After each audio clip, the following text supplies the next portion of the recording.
पूरा अकाउंटेंसी का निचोड़ आज आपका इंपॉर्टेंट क्वेश्चन आपके सामने है। चलो क्वेश्चन शुरू करते हैं। कौन कौन से क्वेश्चन है भाई? फिर इसके बाद है ख्याति से क्या आशय है, ख्याति की विशेषताएं और इसकी प्रकृति बताइए। साझेदारी फर्म के पुनर्गठन से क्या आशय है, ये किन परिस्थितियों में होता है। वित्तीय विवरण के विश्लेषण से आप क्या समझते हैं, इसके उद्देश्य, महत्व और सीमाएं बताइए। लेकिन ये सब हो गया शॉर्ट और लॉन्ग।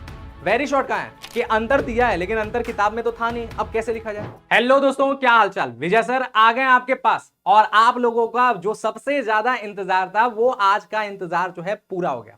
आज अभी के अभी इस वीडियो से आपका वो इंतजार पूरा हो गया, लेकिन इसके बाद फिर आपको एक और हम बात बता देंगे जिससे आपको फिर आगे चल के फिर से इंतजार करना पड़ेगा और फिर आप लोग कमेंट में जो है लिखना स्टार्ट कर देना है, सर कब दोगे कब दोगे कब दोगे। जैसे हमने बोला था कि यार मोस्ट इंपॉर्टेंट वीडियोस आएंगे, मोस्ट इंपॉर्टेंट क्वेश्चन की वीडियो आएंगे, आप लोग हर एक वीडियो में जा करके कमेंट में यही बातें लिख रहे हो, लगातार लिख रहे हो कमेंट्स में, जहां जहां भी आप लोग जुड़ रहे हो, बैच के अंदर, हर जगह। और आज आप लोगों को फाइनली ये इंतजार हो गया पूरा।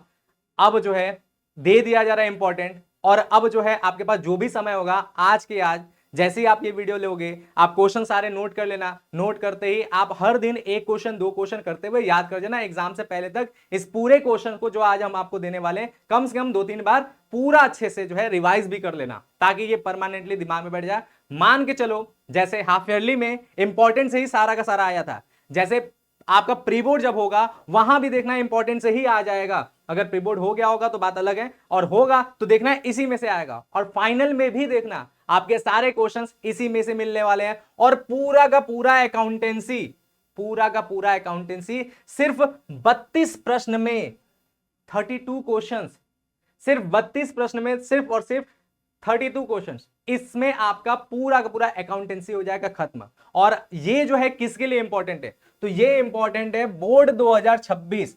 बोर्ड 2026 का मोस्ट इंपॉर्टेंट क्वेश्चन आपके लिए आ गया, और इस मोस्ट इंपॉर्टेंट क्वेश्चन में आपको मिलने वाला है very short question, short question और लॉन्ग क्वेश्चन, यानी हर तरह के क्वेश्चन। और इन्हीं क्वेश्चंस को आप अगर तैयार करते हो ईमानदारी से, मन लगा के, बढ़िया से, तो इसमें से बहुत हद तक आपके एमसीक्यूज भी तैयार हो जाएंगे सच में, क्योंकि टॉपिक्स मिलेंगे ना कुछ, तो एमसीक्यूज भी तैयार हो जाएंगे। तो आपका ओवरऑल पूरा अकाउंटेंसी का निचोड़ आज आपका इंपॉर्टेंट क्वेश्चन आपके सामने है। और जब लिखते हैं हम बोर्ड 2026 तो बच्चे ये सोचते हैं कि कौन सा बोर्ड, क्या यूपी बोर्ड, क्या बिहार बोर्ड, क्या एमपी बोर्ड, क्या राजस्थान बोर्ड, कौन सा बोर्ड। तो भाई ये सभी बोर्ड के लिए, सभी बोर्ड के लिए, सारे के सारे हर बोर्ड के बच्चे इसको देख सकते हैं। तो इस वीडियो को ज्यादा से ज्यादा आप लोगों तक पहुंचाएं, आप अपने पास पढ़े, सब बढ़े। यही हम लोग का सिद्धांत है, यही हम लोग का मोटिव है। आप भी पढ़ें, आप भी अच्छा नंबर लाएं, आप भी अपने स्कूल में, अपने बोर्ड में रैंक को ले आएं, और आपका जो आप जिसको चाहते हैं कि वो भी अच्छा पढ़ ले, वो भी अच्छा कर ले, उसको भी जो है ये वीडियो पहुंचाएं, ताकि सब लोग जो है अच्छे तरीके से जो है अच्छे अच्छे मार्क्स ले पाए। ठीक है, जो बच्चा अभी से पढ़ना स्टार्ट किया है, जिसको चाहिए कि केवल पास हो जाए, उनके लिए भी ये वीडियो रामबाण है। इससे पढ़ लेना, तैयारी पूरी हो जाएगी। चलो क्वेश्चन शुरू करते हैं। कौन कौन से क्वेश्चन है भाई?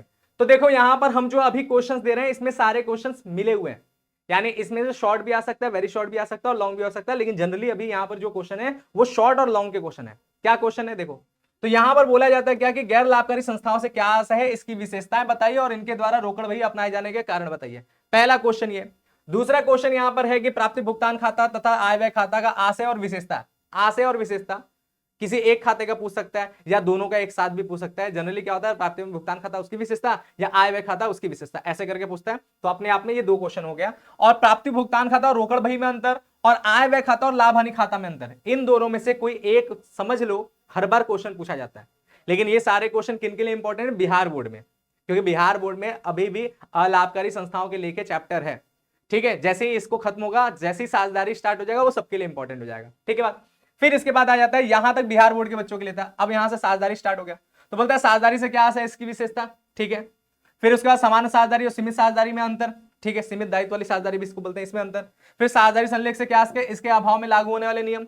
अच्छा, इसमें से बहुत से क्वेश्चन आप लोगों को याद होगा, क्योंकि हाफ ईयरली के इंपॉर्टेंट में हमने ये सब क्वेश्चन दिए होंगे, बहुत से क्वेश्चन मिल रहा होगा वहां से, तो बहुत चीजें याद भी होगा। ठीक है, तो मैक्सिमम चीजें आप लोग याद भी किए होगे तो अच्छी बात है, और जिन्होंने नहीं याद किया अब याद कर लें, ताकि फाइनल आपके अच्छे जाए। हाफ ईयरली चलो अपने बलबूते दे लिए, फाइनल अपने बलबूते मत देना, पहले इसको याद कर लेना, फिर आपको अपना एडवांस जो पढ़ना है, एक्स्ट्रा जो पढ़ना है पढ़ लेना।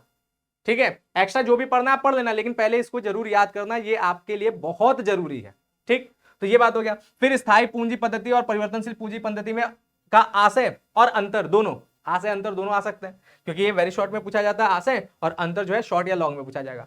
फिर इसके बाद है ख्याति से क्या आशय है, ख्याति की विशेषताएं और इसकी प्रकृति बताइए। ख्याति से आशय और ख्याति की प्रकृति, ये आपका शॉर्ट में इंपॉर्टेंट है, और विशेषताएं से ऑब्जेक्टिव्स बन सकते हैं, बाई चांस कभी कभी वेरी शॉर्ट में भी आ सकता है। ठीक है, नेक्स्ट हमारा क्या है, ख्याति के मूल्य को प्रभावित करने वाले कारक कौन से हैं, ख्याति के मूल्यांकन की विधियों को विस्तार से बताइए। कौन कौन सी विधियां, देखो हर किताब में अलग अलग तरीके से दिया है। जैसे अगर एस एम शुक्ला की बात किया जाए तो उसमें 5 विधियां दिया है, लेकिन अगर बाकी सब किताबों की बात किया जाए तो वहां पे 3 विधियां दिया है। ठीक है, तो कौन सा याद करें, तो आपको मेनली ये 3 विधियां याद रखना है। कौन सा, औसत लाभ विधि, अधिलाभ विधि, पूंजीकरण विधि। इन तीनों को आपको पढ़ना है, और इनको विस्तार से समझाने का मतलब क्या है, इनके फॉर्मूलाज बताना है। ठीक है, फिर हो गया क्या, साझेदारी फर्म के पुनर्गठन से क्या आशय है, ये किन परिस्थितियों में होता है। फिर उसके बाद जो है निवृत्त साझेदार के देय रकम की गणना किस प्रकार की जाती है, और उसके भुगतान संबंधित लेखे। लेखे जो है बिहार बोर्ड में बहुत इंपॉर्टेंट है, यूपी बोर्ड में लेखे तो अक्सर नहीं पूछे जाते हैं, मेन गणना तक ही पूछा जाता है, लेकिन बिहार बोर्ड में लेखे भी पूछे जाते हैं, इसलिए हमने लेखा भी जोड़ दिया। ठीक है, फिर इसके बाद फर्म के विघटन से क्या आशय है, साझेदारी के विघटन और फर्म के विघटन में अंतर। बहुत बहुत बहुत इंपॉर्टेंट, वैसे तो सारे इंपॉर्टेंट है, लेकिन ये बहुत इंपॉर्टेंट है, इस साल पूछे जाने के समझ लो कि 90% चांसेस हमको लग रहा है कि ये आएगा। ठीक है, तो ये पक्का याद रहना चाहिए। फर्म के विघटन की विधियों को विस्तार से बताइए। कंपनी की परिभाषा दीजिए, इसकी विशेषताएं बताइए। निजी कंपनी और सार्वजनिक कंपनी में अंतर, ये है ज्यादातर क्लास 11 के बीएसटी में ये क्वेश्चन इंपॉर्टेंट होता है, लेकिन हाँ क्लास 12 के अकाउंटेंसी में भी ये क्वेश्चन इंपॉर्टेंट है, तो ये आ सकता है। फिर अंश पूंजी से क्या आशय है, उसका प्रकार बताइए। अंश पूंजी का सेम इसी तरह, अंश से क्या आशय है, अंश का प्रकार बताइए। समता अंश और पूर्वाधिकार अंश में अंतर, बढ़िया से एकदम अच्छे से याद कर जाना अंतर। अंशों का प्रीमियम पे निर्गमन से क्या समझते हैं, और प्रीमियम की राशि का प्रयोग किन किन कार्यों के लिए किया जाता है। लॉन्ग में आ सकता है, या फिर यूपी बोर्ड के शॉर्ट वाले क्वेश्चन में भी आ सकता है। बिहार बोर्ड के लॉन्ग में, यूपी बोर्ड के शॉर्ट में ये क्वेश्चन जो है बहुत इंपॉर्टेंट है, ध्यान से पढ़ना, इसके आने के बहुत ज्यादा चांसेस है। ठीक बात। न्यूनतम अभिधान की राशि से आप क्या समझते हैं, इस राशि का प्रयोग किन किन कार्यों के लिए किया जाता है।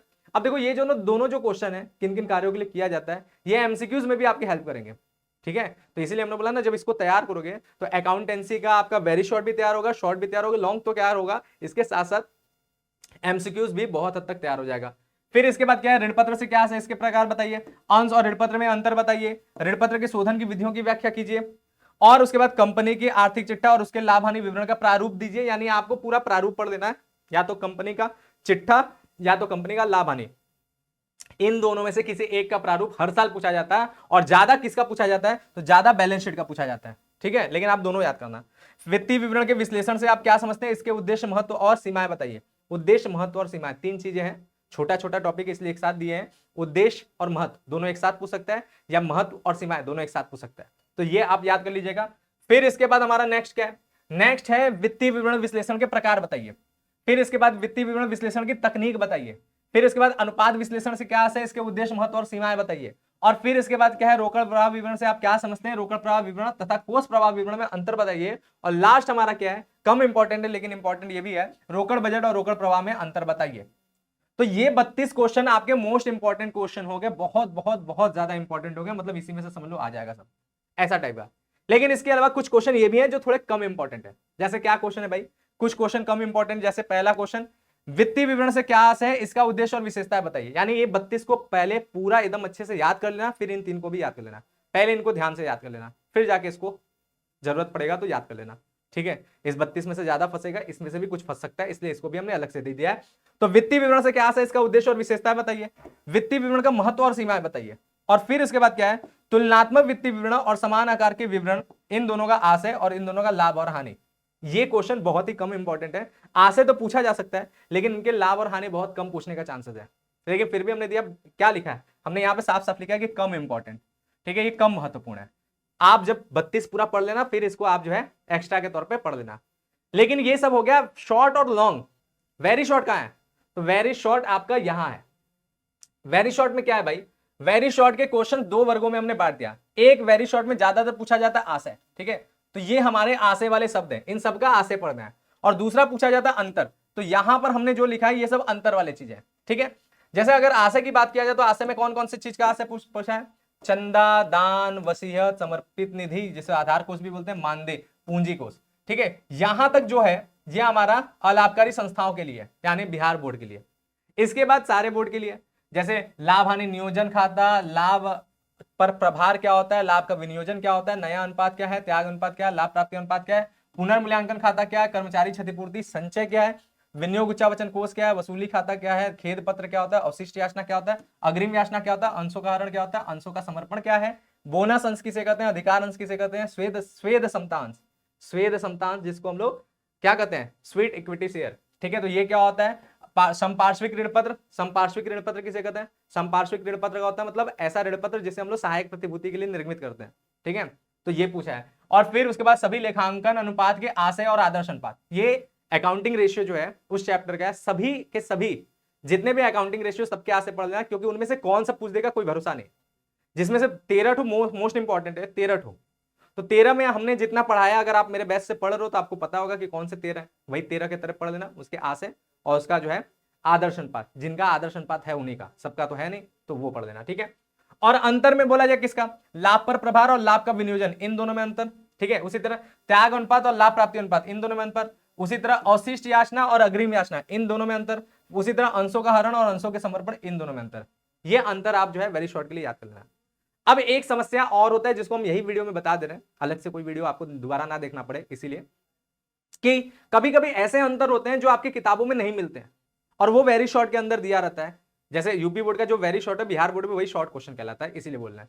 तो ऐसा अगर क्वेश्चन है कि अंतर दिया है लेकिन अंतर किताब में तो था नहीं, अब कैसे लिखा जाए, तो याद रखना जब आपको अंतर नहीं मिलता है तो आप केवल उन दोनों शब्दों को डिफाइन कर देना। जैसे पूछा अंशों का समर्पण और अंशों का हरण, इनमें अंतर। अब मान लो कि किताब में नहीं है, आपने ढूंढा, आपको नहीं मिला कि अंशों का हरण और अंशों का समर्पण इनमें अंतर मिल जाए, तो आप क्या करना है, आप अंशों का हरण एक तरफ लिख देना हेडिंग डालकर, और अंशों का समर्पण एक तरफ हेडिंग डाल के लिख देना क्या होता है, दोनों का मीनिंग बता देना, दोनों का आशय समझा देना, यही अपने आप में अंतर हो जाएगा और आपको पूरे मार्क्स मिल जाएंगे, कोई भी मार्क्स नहीं कटेगा।